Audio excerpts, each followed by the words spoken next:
Assalamualaikum warahmatullahi wabarakatuh. Halo pemirsa, kembali lagi bersama saya di MUI Sepekan. Program yang menyajikan rangkuman berita-berita penting dan menarik dari Majelis Ulama Indonesia selama sepekan terakhir. Bersama saya Arif Hasibuan, segera kita simak MUI Sepekan selengkapnya hanya di MUI TV, rujukan umat inspirasi dunia.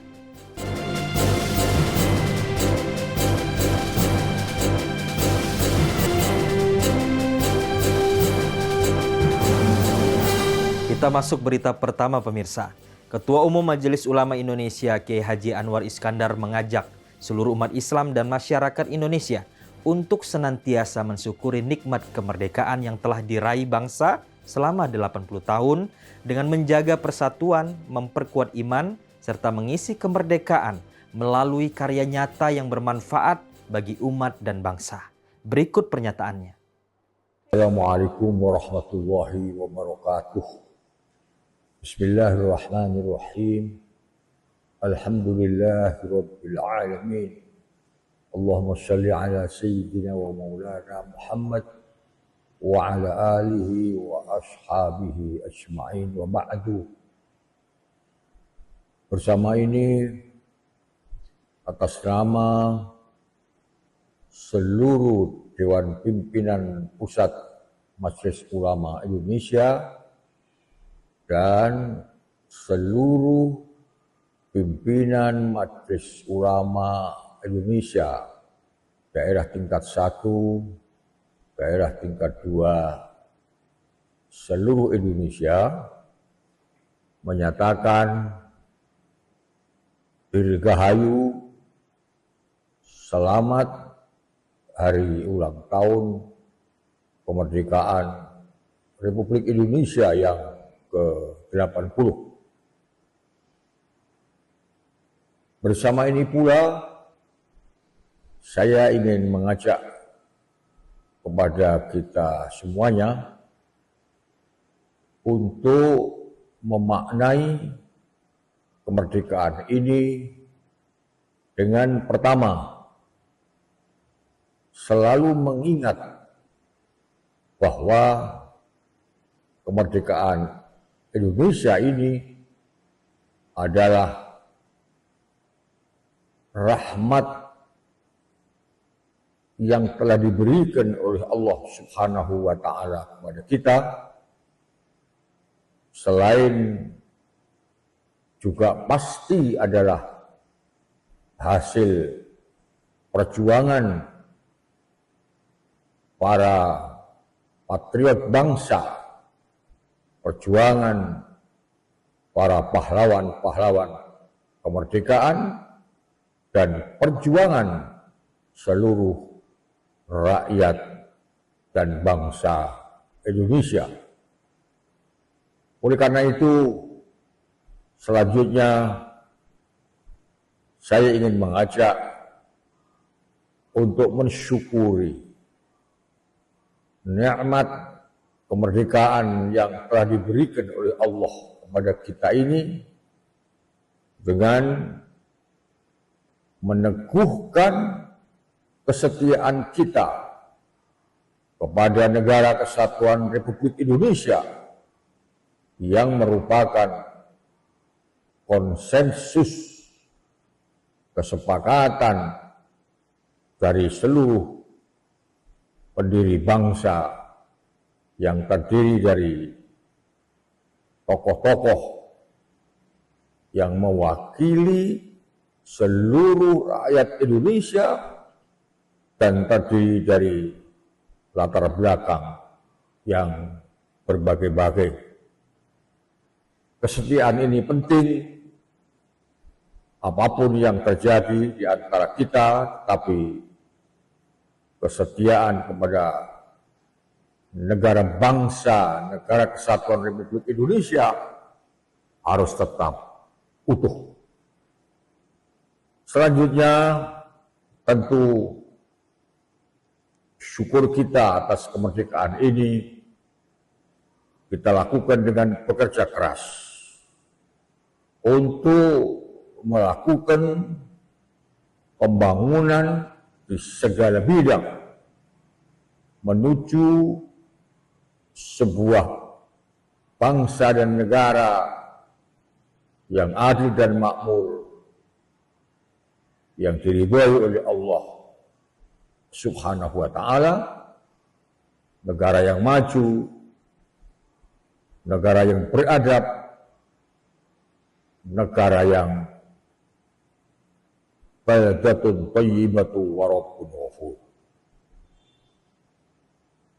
Ada satu hal lagi yang lebih penting dari segalanya, yaitu di dalam rangka mensyukuri nikmat kemerdekaan ini, saya ingin mengajak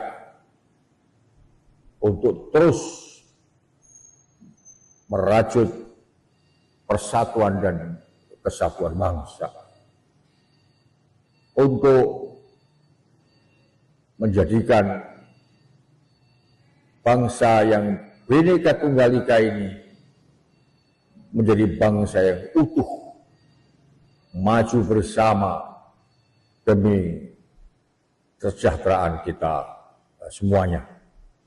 Terakhir, tentu kita berdoa dan memohon kepada Allah Subhanahu wa Ta'ala agar Allah melindungi bangsa ini, melindungi pemimpin-pemimpin bangsa ini, melindungi rakyat dan bangsa Indonesia, menyelamatkan bangsa ini dan memudahkan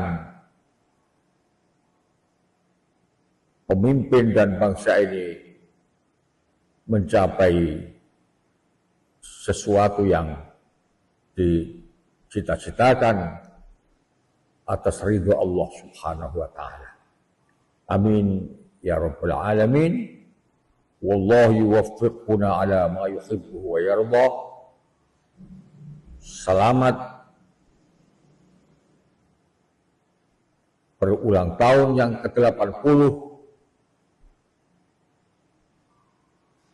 Merdeka Indonesia, merdeka yang hakiki. Wassalamualaikum warahmatullahi wabarakatuh.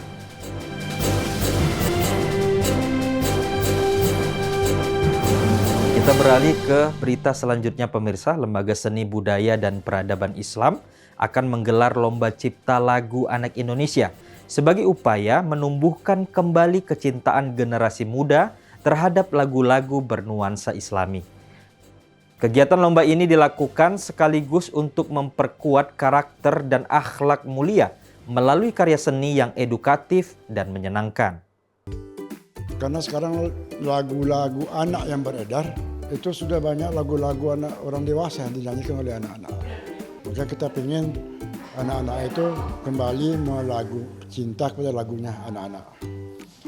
Yang kedua, kita lihat lagu-lagu yang beredar, lagu anak-anak yang beredar banyak juga, tapi nggak ada yang populer karena tidak ada yang bernuansa Islam.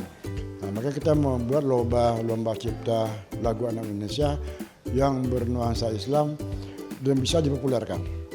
Nah, untuk mempopulerkan ini kita bekerja sama dengan Infocom sama Perseni, Persatuan Seni dan Budaya Indonesia.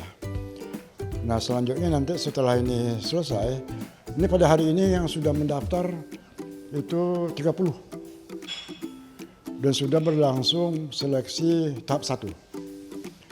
Nah, nanti tahap 2, nanti setelah ini akan ada seleksi tahap 2. Nah, kriteria-kriterianya itu banyak, satu yang bernuansa Islam. Yang kedua disukai oleh anak-anak Indonesia. Yang ketiga bisa merangsang anak-anak untuk melakukan lagu anak Indonesia. Nah, oleh karena itu setelah ini nanti kita akan bekerjasama dengan platform media sosial, apa TikTok, apa YouTube, atau Facebook, itu akan tampilkan situ. Terbuka untuk umum. Semua pencipta lagu silakan. Apakah dia orang Muslim atau bukan Muslim, silakan itu. Tapi nuansanya yang tadi, merangsang anak-anak menyanyikan lagu anak-anak.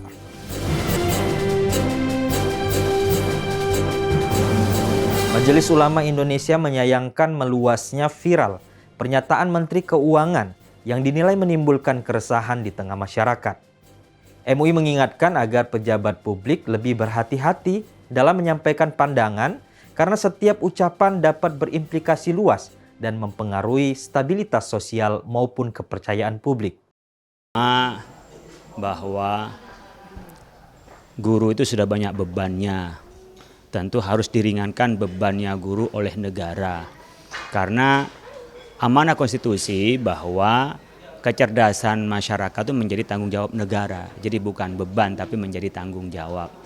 Yang kedua, para guru tak kalah ikhlasnya. Sebagai pencerdas bangsa ini, Bu Sri Mulyani menjadi Menteri Keuangan berperiode-periode itu karena jasa para guru. Maka guru yang sudah banyak beban jangan ditambah dengan beban negara kepada guru. Maka negara harus meringankan bebannya para guru. Sekarang bisa dilihat guru-guru yang gajinya hanya 300.000, yang hanya 500.000. Bahkan guru dengan swadaya masyarakat bukan beban negara. Oleh karena itu negara jangan sampai menganggap beban, tapi menjadi sebuah tanggung jawab karena amanah konstitusi, kecerdasan bangsa, masyarakat itu ditentukan oleh kualitas dan keikhlasan para guru kita. Jadi saya menyayangkan ya terhadap menganggap guru sebagai beban, tapi guru sebagai tanggung jawab negara, bukan beban negara. Karena merasa tersinggung dengan ucapan itu, sebaiknya ya diluruskan aja ucapannya sehingga sudah tidak memberikan sesuatu yang baik barangkali kepada para guru dengan sebagaimana mestinya, tapi malah menyakiti. Coba kita lihat umpamanya guru dan dosen gaji di Indonesia dibandingkan dengan negara-negara lain. Jauh, kita ini di bawah. Jadi dihitung dengan negara yang ingin memacu masyarakatnya itu maju, negaranya itu berkembang dan maju, pasti itu berawal dari bagaimana berpihak kepada pendidikan, dan pendidikan yang tak kalah pentingnya adalah membangun, memajukan kesejahteraan guru itu. Dan itu adalah politik anggaran, memberikan anggaran yang cukup. Saya kira saya berhusnudon mungkin konteksnya apa gitu yang disampaikan oleh Menko, tapi jika beliau menyampaikan bahwa guru menjadi beban negara, saya kira ini adalah pernyataan yang terselip atau khilaf. Sebab Indonesia ini berutang besar terhadap jasa para guru. Apalagi di dalam pembukaan Undang-Undang Dasar menyebutkan bahwa cita-cita Indonesia adalah mencerdaskan anak Indonesia. Dan di dalam Undang-Undang Sistem Pendidikan Nasional bahwa tujuan pendidikan nasional adalah membentuk manusia yang beriman, bertakwa, kemudian berakhlak karimah dan seterusnya. Tetapi pada kalimat berikutnya adalah yaitu membentuk manusia Indonesia seutuhnya. Indonesia seutuhnya itu berarti memiliki kecerdasan intelektual, kecerdasan keimanan, kecerdasan akhlak dan lain-lainnya. Apalagi kalau kita buka dalam tabel data guru nasional antara jumlah siswa Indonesia dengan guru itu ternyata pembagiannya masih kurang, jumlah guru masih kurang, terutama di daerah-daerah 3T. Lah tentu kalau misalkan guru dianggap justru inilah kewajiban negara, bagaimana negara itu hadir untuk bisa meningkatkan kesejahteraan para guru. Justru seharusnya negara ini malu melihat guru misalkan masih ada yang bukan lagi honorer tetapi menerima upah tiap bulan, yang ada yang 300.000, bahkan ada yang kurang dari itu. Kalau kita lihat berapa UMR, upah minimum regional berapa misalkan, harusnya mestinya adalah Menteri Keuangan atau siapapun lah dalam konteks ini, justru pernyataan pertama kali adalah menyampaikan permintaan maaf bahwa pemerintah belum bisa mensejahterakan seluruh guru di Indonesia, maka harapannya mohon bersabar.